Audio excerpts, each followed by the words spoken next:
All right, as a manuscript analyst and positioning strategist, this is my jam completely. But first, spoiler warning for The Burning Library by Gilly Macmillan. I want to be really, really clear before I say this. I thought the book was brilliant. The premise was strong, really good tension, writing was awesome, symbolism was excellent, and the whole way through I was invested. There were so many things that I loved about this book, but the ending made me pause. And not because I didn't understand what happened, okay? That wasn't the issue. The issue is that I understood what happened, but I didn't fully believe the emotional ease of it.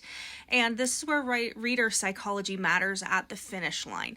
Readers don't only track plot, they track meaning, they track emotional and moral debt, they track what the story has trained them to care about. So in this book, the manuscript is not just an object, it's women's knowledge, it's women's history and power and future. And it's tied to the patriarchy and secrecy, control, violence, and the possibility of something being either protected or weaponized. So by the time the main character has the book in her hands, the reader does not experience it as a simple object. It's an inheritance. It's a danger. It's leverage. It's a key. It's literally the keys to everything. And that means the final choice just can't feel transactional. It can't just be about, hand over the book, get the money, get the treatment for your sick mother, and get the library named after her. Okay, because that resolves the plot, that revolves around the whole story. But does it make a difference in the world within? A clean ending answers what happened, but a satisfying ending answers what it costs. And for me, the cost did not feel fully explored because Anya's mother is used as leverage.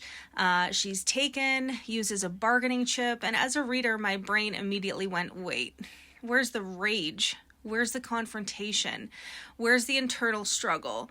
Where is the whole point of all of this? Because if someone used my mom that way, it would not just be a smooth negotiation at all, okay? I would think that I'd be torn apart. And I also think that a mother character would ask about the emotional weight. They wouldn't say necessarily, yes, hand it over and get me the treatment. She might say, are you sure? Because the treatment isn't even a guarantee. And that matters. Anya isn't choosing between betraying the book and definitely saving her mother. She's choosing between risking what this book could mean for future generations of women and maybe buying her mother a chance. And that's a much more devastating choice. And that's where I think the ending could have hit so much harder and really been a gut punch because